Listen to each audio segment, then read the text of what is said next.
4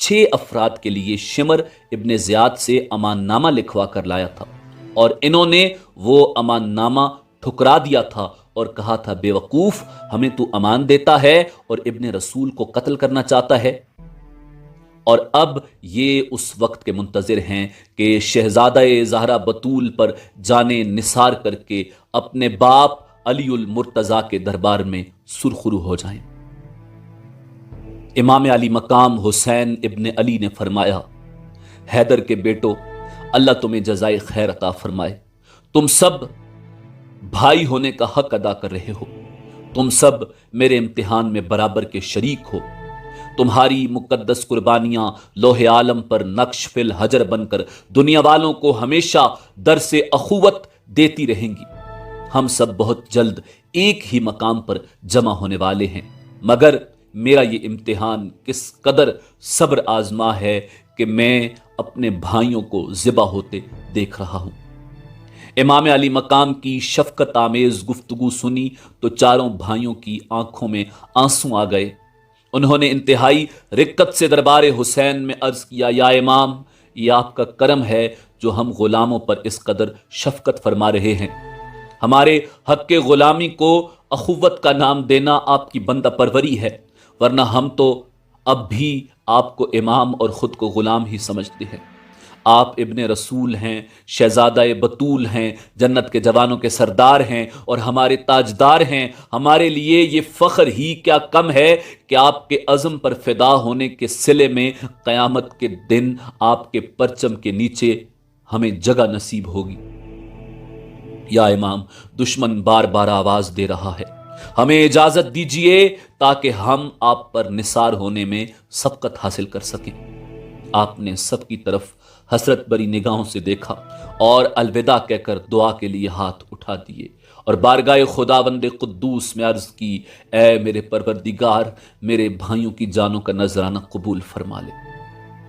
شیر خدا کے شیر ایک ایک کر کے میدان میں جاتے ہیں اور زور سے دشمنوں کی صفوں کو درم برم کر دیتے ہیں۔